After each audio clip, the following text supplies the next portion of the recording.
Charlie James on 1250 WTMA. Good morning. It's 9:06, 6 minutes past 9 o'clock on the Big Talker 1250 WTMA, WTMA.com. This is the 2015 Mayor's Debate here on WTMA. Want to welcome Leon Stavrinakis to the program. Thanks for being here. We appreciate it. Glad to be here. Thank you for having us. Also, Mr. John Tecklenburg, sir, thank you very much for being on with us. Thank you, Charlie. All right, we want a nice, lively debate. We're not going to put a whole lot of restrictions on you guys this morning as far as time is concerned. We are going to limit opening remarks to about 2 minutes apiece. To answer questions this morning, you'll have as much time as you feel is necessary, but we want to make sure that you each be respectful to the other candidate in making your replies or your comments as succinct as possible, so that we can get as many questions on this morning as we possibly can. We tossed a coin a few minutes ago to find out who was going to go first in their opening remarks. Mr. Tecklenburg, you won that, so your opening remarks, sir. Well, thank you. Good morning again, and good morning to all the listeners out there. It's always great to be on the mighty TMA. I am John Tecklenburg, and I heard a call to serve our community and decided to offer myself for service. It's really based on a few things, one being the incredible family that I grew up here in Charleston with. They were a shining example of giving back to the community. Also, my faith in God. I believe when we're able that we should serve our community and our brothers and sisters. And thirdly, I feel a unique composite life experience that I've had of being a leader and executive in business and in city government. I served as executive director of the city of Charleston, and I've been the leader and president of numerous civic organizations and nonprofits. And I believe this knowledge of the heart of our city and the fabric of our city has qualified me to help lead us forward in the challenges that we face ahead. My vision for Charleston is to be the number one place to live. I'm so excited that we were successful in becoming such a great tourism destination, being a number one place to visit. But I think we need to focus more on those issues and challenges that face our community for us citizens that live here. I'm a very positive person. People ask me, is your glass half empty or is it half full? And I say it's overflowing because I'm very optimistic in general, and I'm very optimistic about our city's future. I think our best days are yet to come.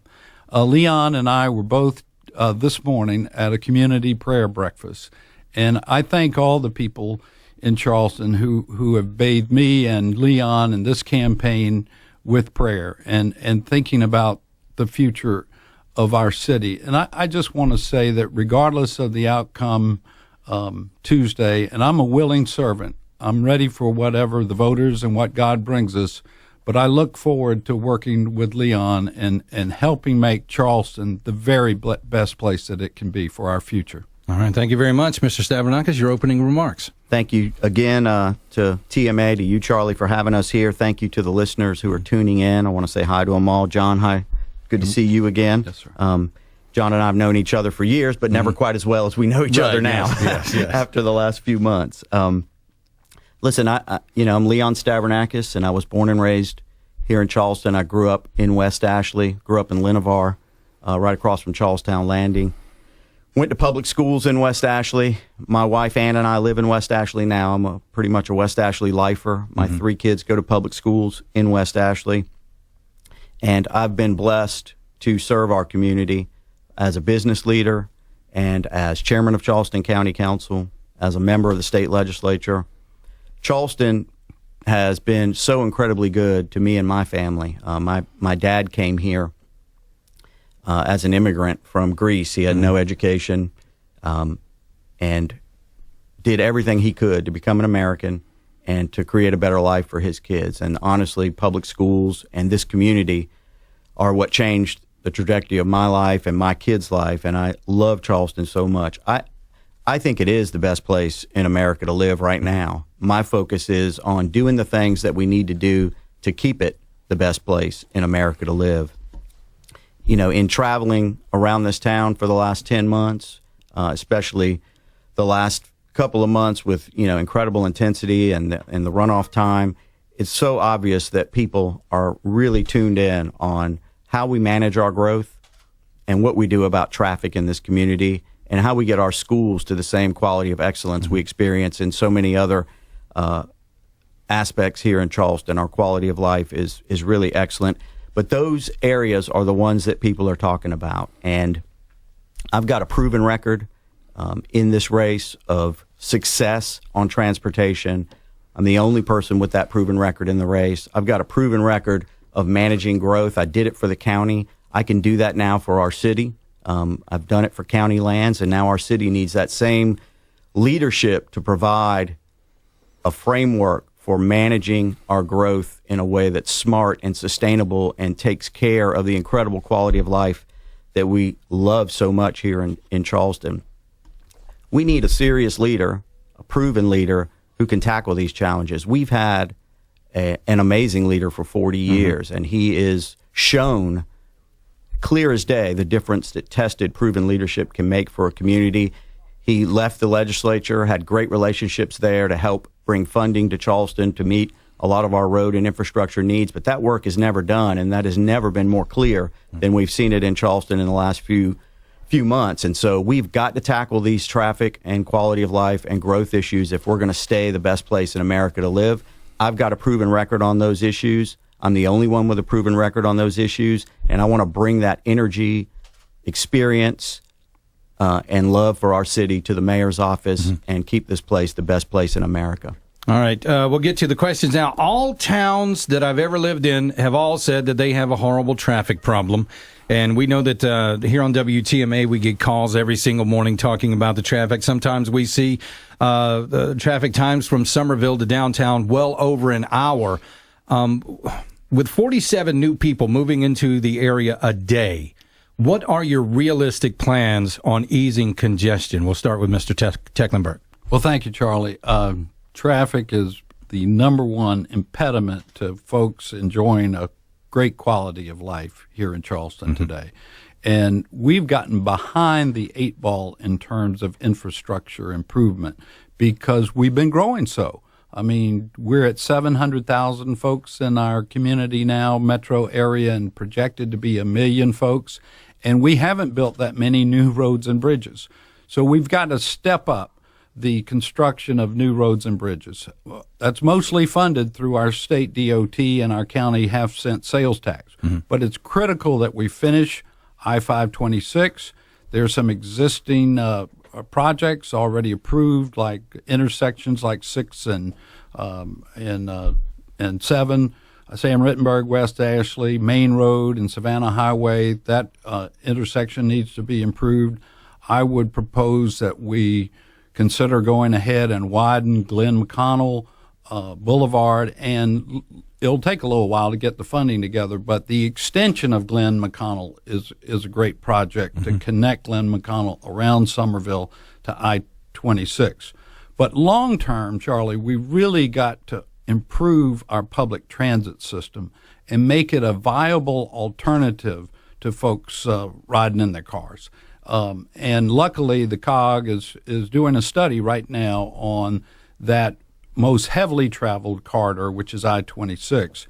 And they plan in December to unveil the proposal for what the public transit alternative should and could be, that we can get priced out and then seek the federal dollars that we're going to need for that. I would like to expand whatever they come up with to East Cooper, West Ashley, James Island, and have a regional public transit system that really works. That'll take us a little while to get going, but we've got to work on it. And then you got to look at little things. I think of the backup on Glenn McConnell, West Ashley every morning. Right. Maybe we should talk with the school district about West Ashley High School starting a little later, say at 9 o'clock in the morning, so that commuters have the chance to get past before school starts.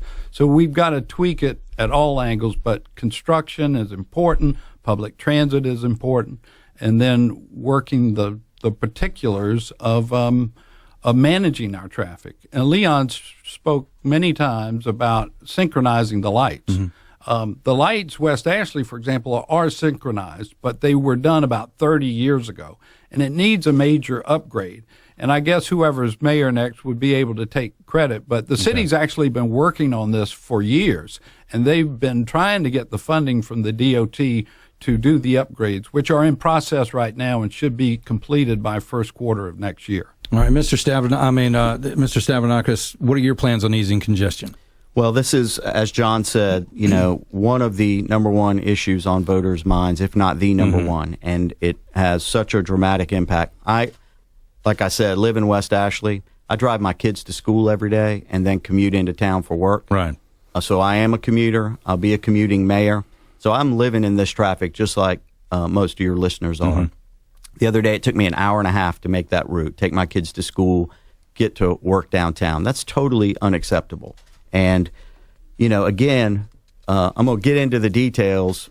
You can't ignore the fact that you've got to deal with managing your growth on top of dealing with the traffic projects that we need to undertake.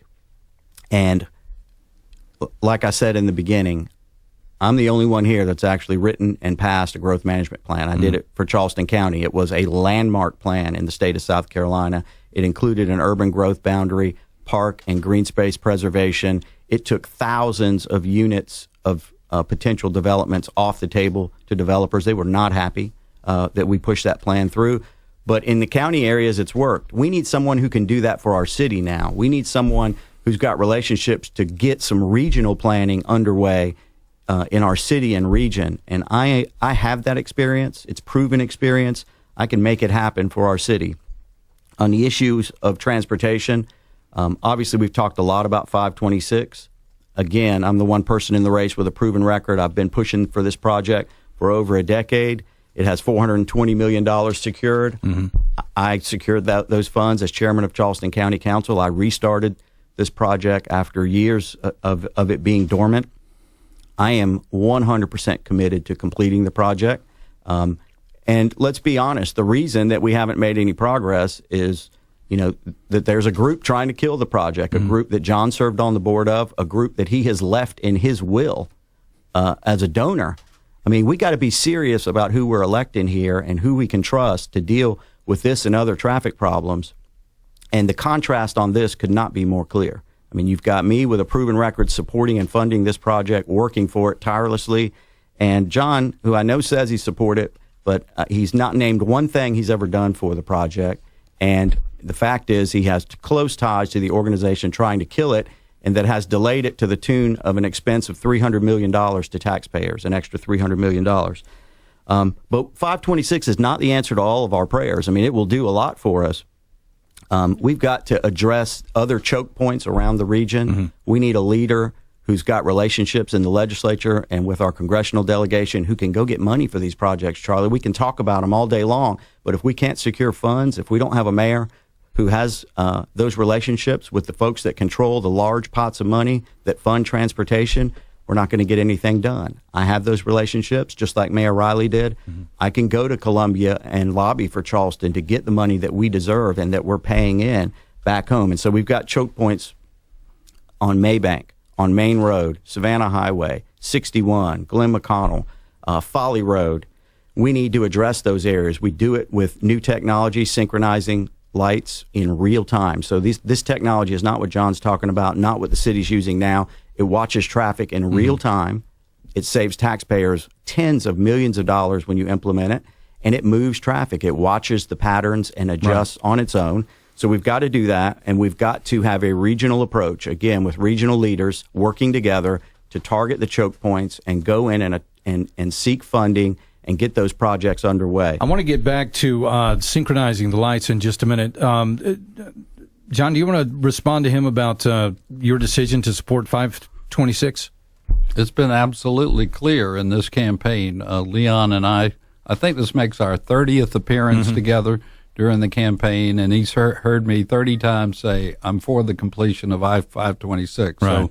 So, But the allegation that you have stalled this project, or in some way the company that you work for has stalled this project, what about that? Well, as I mentioned, I've been a leader in many civic organizations, from the Crisis Ministry, our homeless shelter, to a group I founded 8 years ago called South Carolina Strong, which helps former offenders get a new start on life. I served on the board of the Coastal Conservation League before you could Google things on your computer, because Google hadn't been created yet. It was 20 years ago.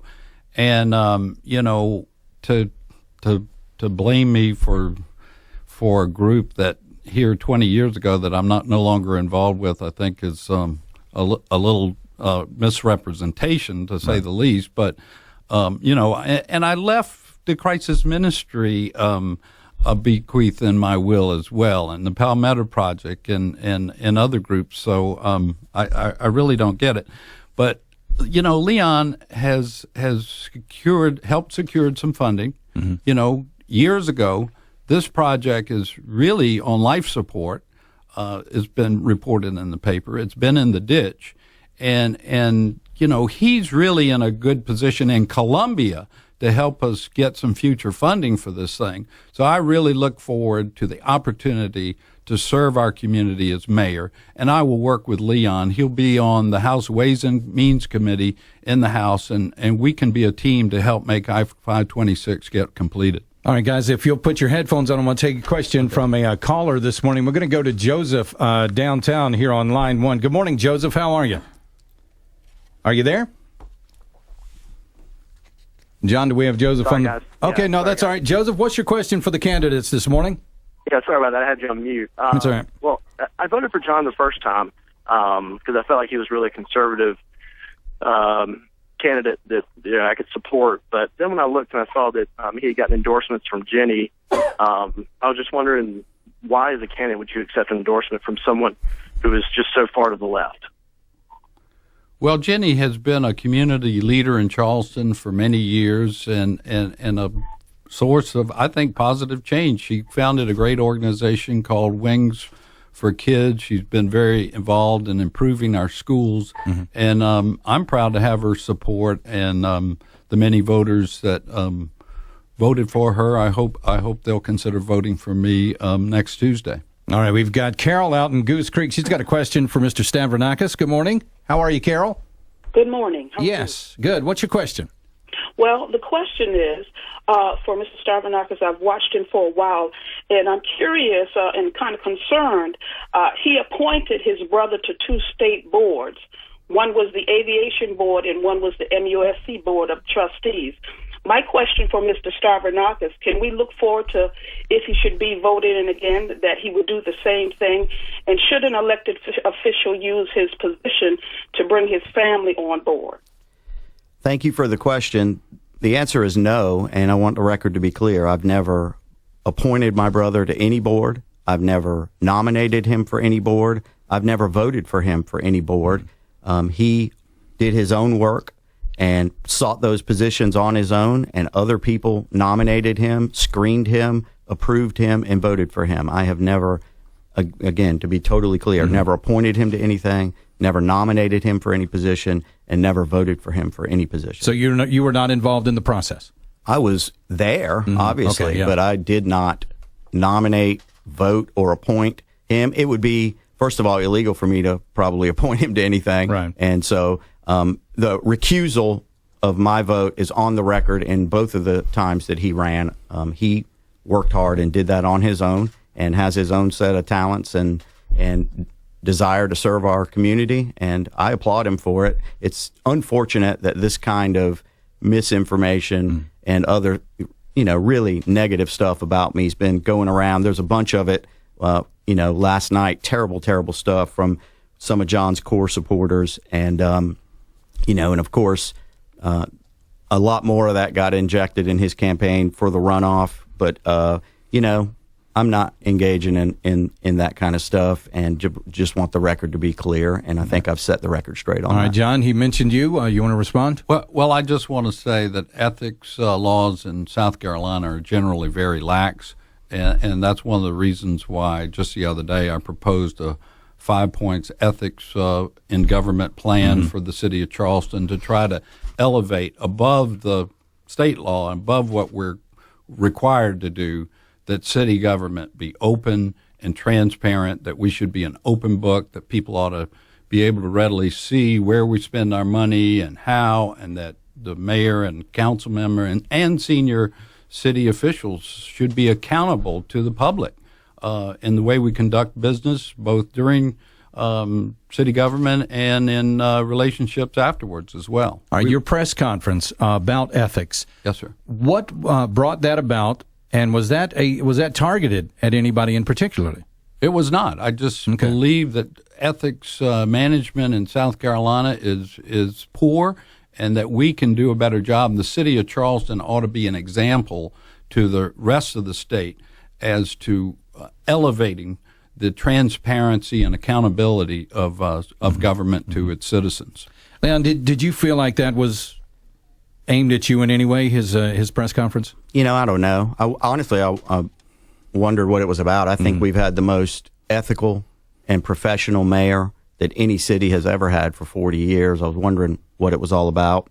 And I think our city employees, by and large, have been exemplary.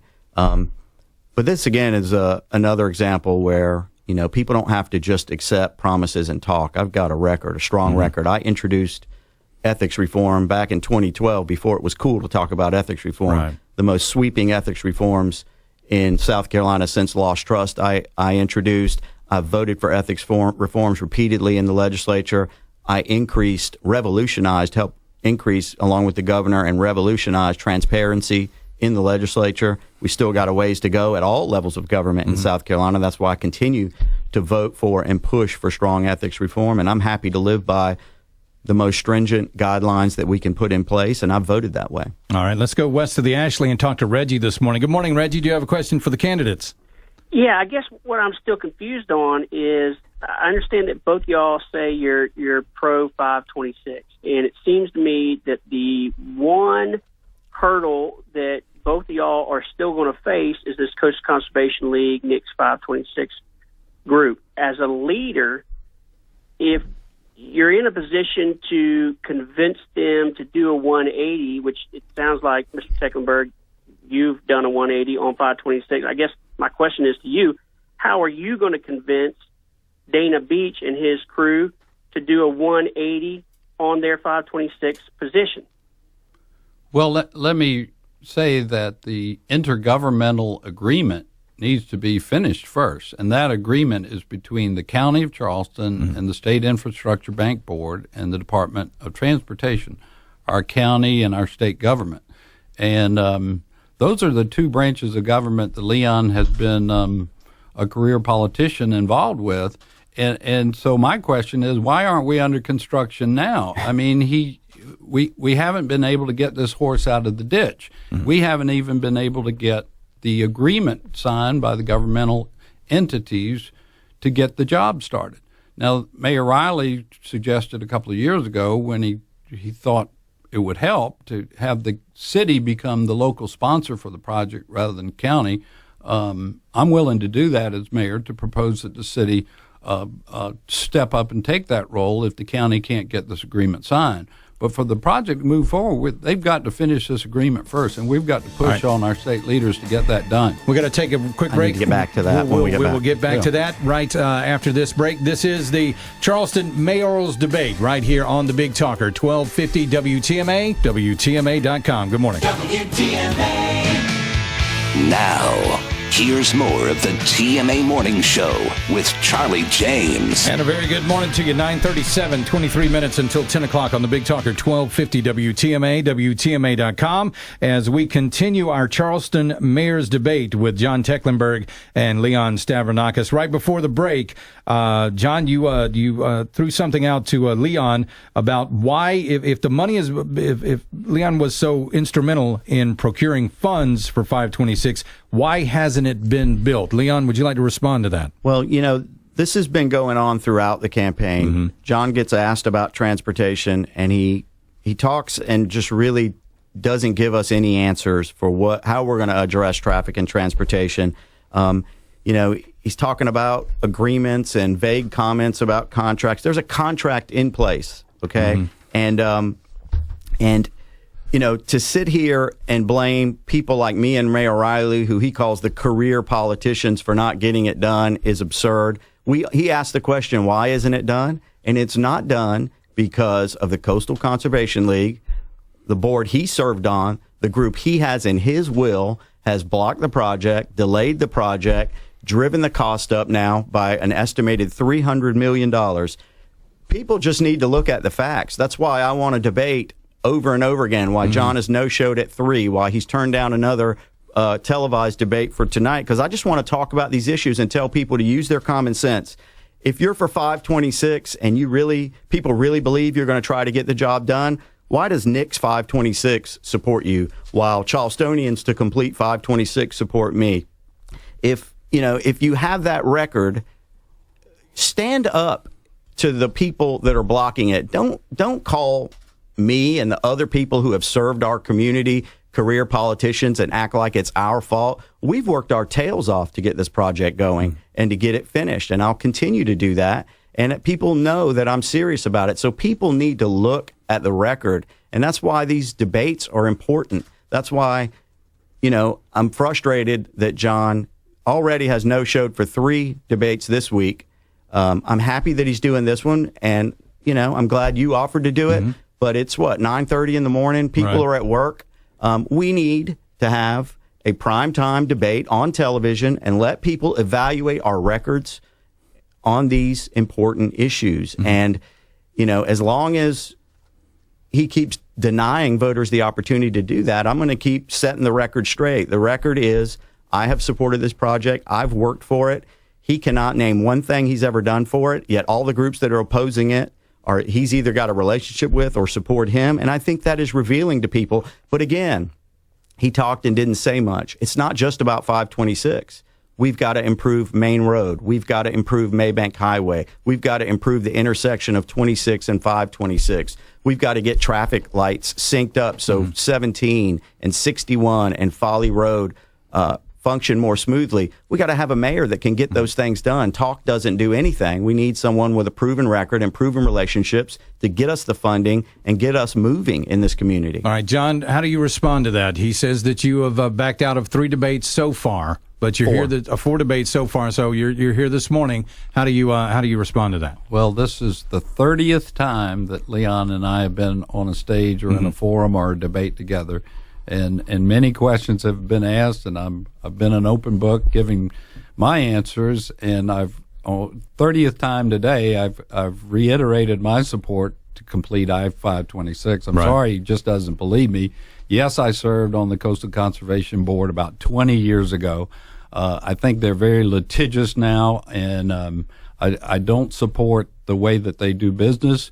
And why are they in your will then, John? If because you don't support I was on the board 20 years ago, and they began as a very conservation-minded environmental group, and I'm a outdoorsman, and I supported that aspect of what they were created to do, and they've morphed into opposition to all kinds of projects that I disagree with them. They have a lobbyist who's a big supporter of Leon's. She was a fellow legislator with him, and now is one of his big supporters. And she's been a lobbyist for the Coastal Conservation League. So, my experience with him was 20 years ago. I've been firmly committed to finishing the job. I think the fact that it's not under construction now is a clear sign that politics, as usual, doesn't work. I think Leon could be a great asset to help finding the additional funding for it as a legislator and as a member of the Ways and Means Committee. Mayor Riley has been for the project for a long time, very supportive. And I have to ask people, do you think Mayor Riley's a pretty influential guy? And everybody says, sure, he's one of the most, he's the greatest mayor in America. There's no magic button under the mayor's desk to push to get this project going. We need to get this agreement finished and get the funding in place and move it forward. Is this even a moot point? Because we're seeing people like Chip Limehouse saying that this thing is all but dead in the water. No, I mean, that's ridiculous. There's a signed contract. The facts are important. There's a signed contract to build this road. There's a firm commitment for $420 million, a commitment that needs one more step for 120 more on top of that. And then we got to figure out the rest. But the point, going back to the point, I'm pro-conservation. I've got a 95% lifetime conservation record. But groups that do things that hurt the people I want to represent, that cost them $300 million increases in price on an important road project that block progress in our community, I can be pro-conservation and not leave that group in my will. I mean, it just doesn't make any sense to say you don't agree with what they're doing and then you're funding them through your will. But again, we need a mayor who can get this done, can get these other projects done. I've got a proven record and relationships to get it done, and my record is not inconsistent with my rhetoric. I mean, I put my money where my mouth is, and I back up my talk with action and what I do. All right, let's go to, we're going to take a question from a caller this morning. We got Craig west of the Ashley about West Ashley projects. Good morning, Craig. How are you? Are you there? We're waiting for Craig. I'm here. There we go. All right, Hey. Craig, what's your question? Craig. Hi, gentlemen. Good morning. I'm sitting here in West Ashley listening to the sound of traffic on Glen McConnell and listening to you guys debate the completion of I-526. What's with more concern to me, and John, I've spoken to you about this previously. And Leon, I know you've been on county council and you're in state legislature. So why do we want to continue building roads and infrastructure that brings more people into the coastal area? After the disaster of Hurricane Floyd in 1999, when a lot of families were stuck on I-26 for 15 hours, okay, why would you want to continue to support the Long Savannah project as mayor of the city of Charleston without working with the people in Dorchester County and Berkeley County?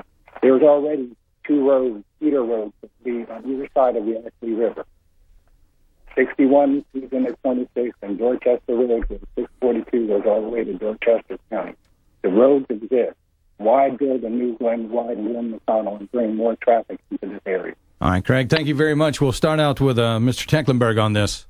Well, we need the more roads because we've already grown, and the growth is upon us, so to speak, whether we like it or not. 47 people, I think you mentioned, a day are moving to the Charleston area. It's a great place to live, and we've attracted new businesses, thankfully, like Boeing and Volvo, and so we're behind the 8 ball, as I said before, but we need to catch up and prepare for the future. So I think new projects like extending the Glen McConnell and widening it are good long term.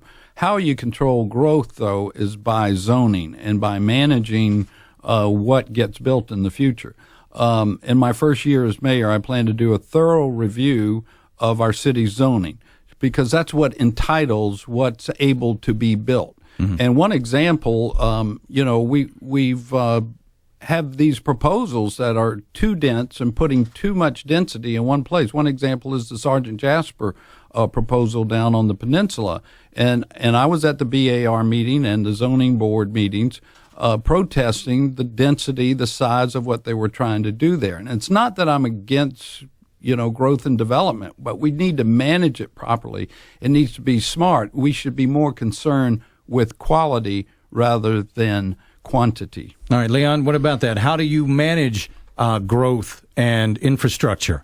Yeah, you do it. You do it through zoning. You do it through planning with other governments, regional planning, both your neighboring cities and counties. You do it by building infrastructure. You got to have a mayor that has experience getting these things done. I do.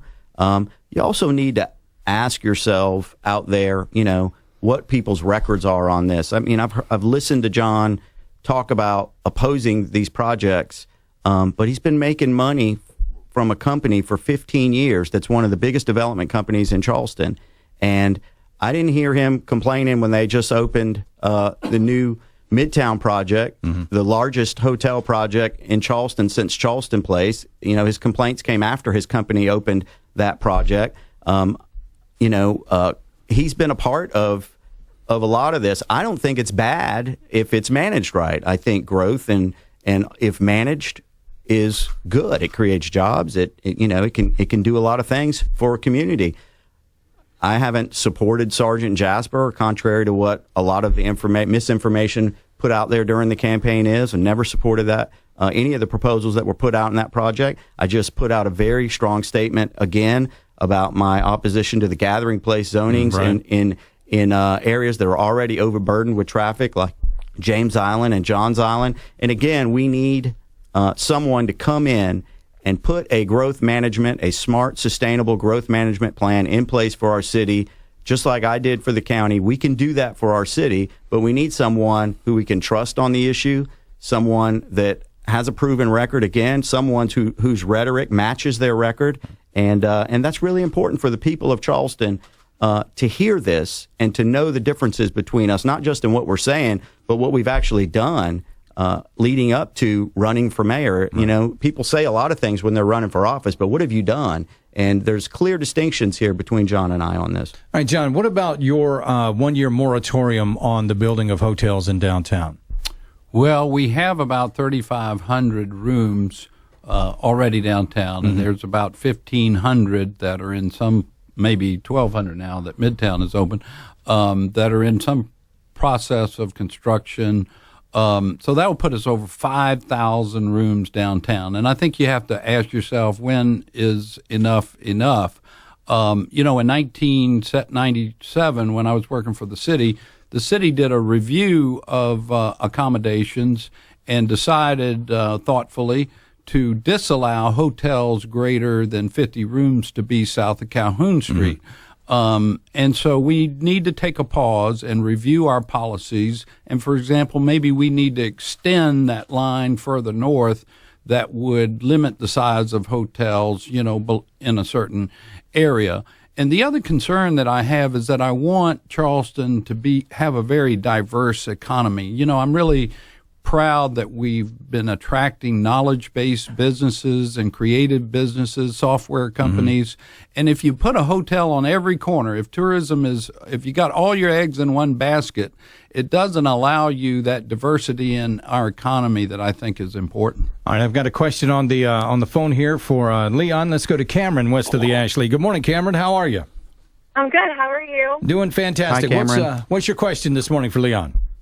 I'm just curious about Leon's stance on ethics again, because he is, you know, held a press conference and said, I'm not going to participate in this negative campaigning, and yet the very first thing after the first election out of his mouth was negative about Mr. Tecklenburg.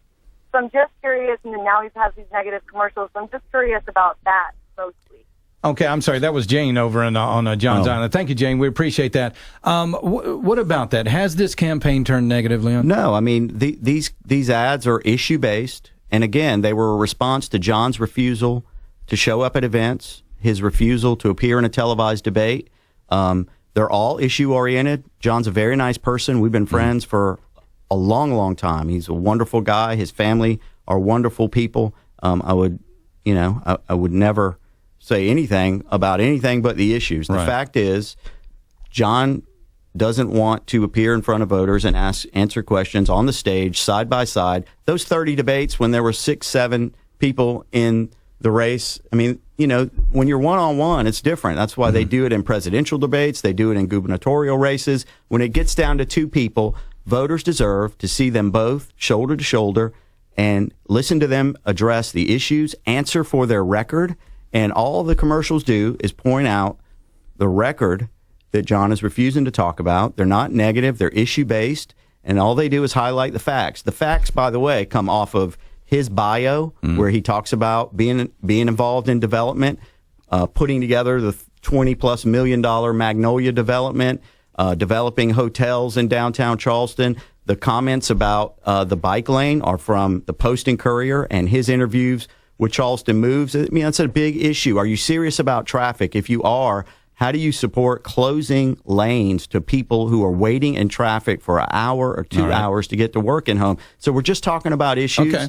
And I've voted for ethics reform repeatedly, the most stringent ethics reforms that have been proposed in South Carolina. All right, John, do you feel the campaign has gone negative? And what about closing down the one lane on the Ashley River Bridge to open it up to bike and pedestrian traffic?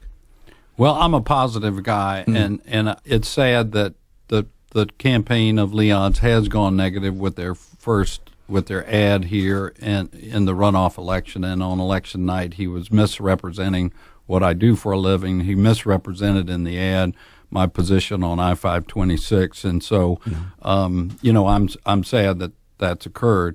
Regarding the bike lane, you know, City Council approved that bike lane closure by 8-5 vote, and it's a county project now. And I'm concerned about the impact on traffic And I go across that bridge every morning. I live West Ashley as well, Right. in Windermere. So that's my first right-hand turn, and I'm on that bridge. And normally it flows pretty well. The backup generally occurs across the bridge where people are trying to cross Lockwood onto B Street.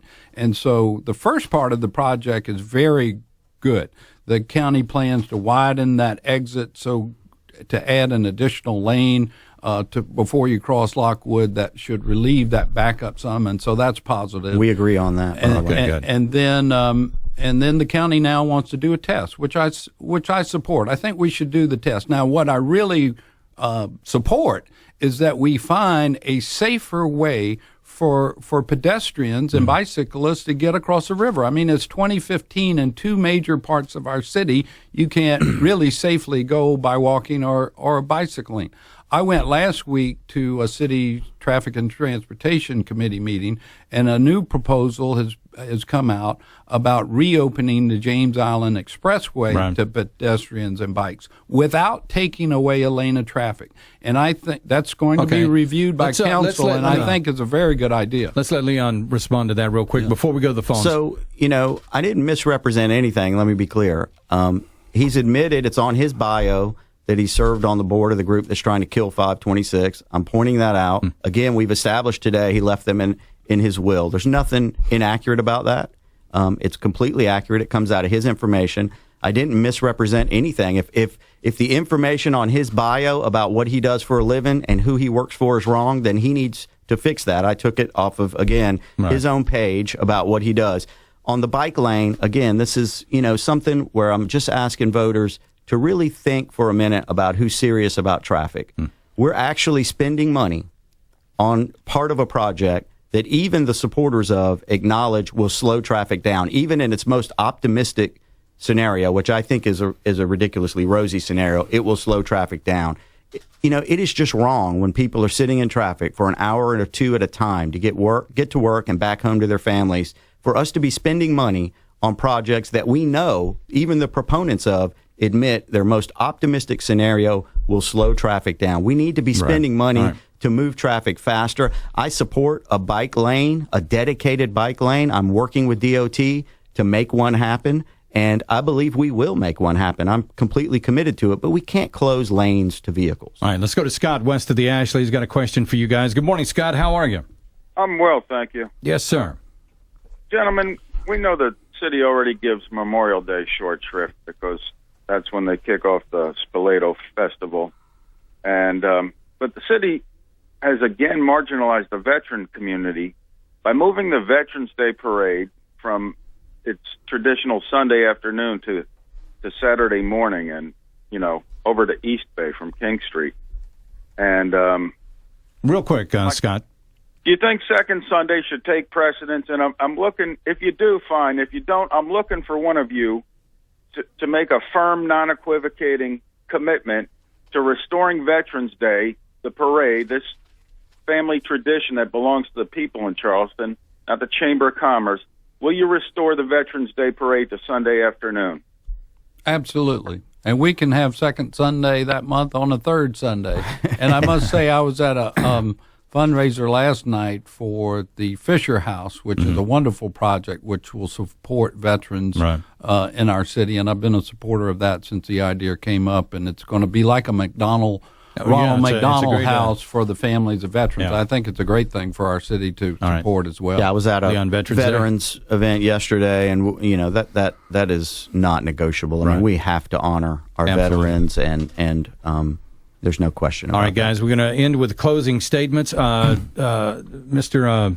Tecklenburg, you will begin your closing statements. You got about 1 minute, okay? Okay. Well, thank you very much, Charlie, for having us in the mighty TMA, and thank you all listeners for listening to both Leon and I here together, and the TV camera as well. So we're here together. This is the 30th time we've been together. My vision for the city of Charleston is for us to be the number one place to live. And that involves all kinds of quality of life issues. We've certainly talked about traffic today, but it also involves things like strategic economic development and revitalizing areas of West Ashley that I think is so important. Working on our housing stock in our city. We need to try to provide more affordable housing. We need to push our regional authorities, CARTA and the COG, to come up with a workable public transit system that's a viable alternative for our citizens. We need to push our schools to work on the inequality and inequity that exists in some of our schools. We've got many challenges in front of us to work on, and I have the business sense, the common sense, and the moral compass to tackle challenges and working cooperatively and collaboratively with our citizens and other jurisdictions to work on these quality of life issues and make Charleston just the finest place to be. I'm looking forward to the opportunity and ask for your support on Tuesday. Mr. Stavrinakis? Charlie, thank you for doing this. And John, I hope you'll take up two of the televised. We have two offers for televised debates live for the voters of this city. I think they deserve it. I hope you'll stop delaying and rejecting those and agree to them like I have. Voters deserve it. Thank you for doing this, Charlie. It's been great. And, you know, I know a lot of people in our city love and cherish our city like I do, feel like it's the best place in America to live and to work and raise a family. I know a lot of people in our city want to see the same standard of excellence for their neighborhoods and their part of town applied across all of Charleston. This is the station the Low Country comes to for the most stimulating talk. WTMA Charleston.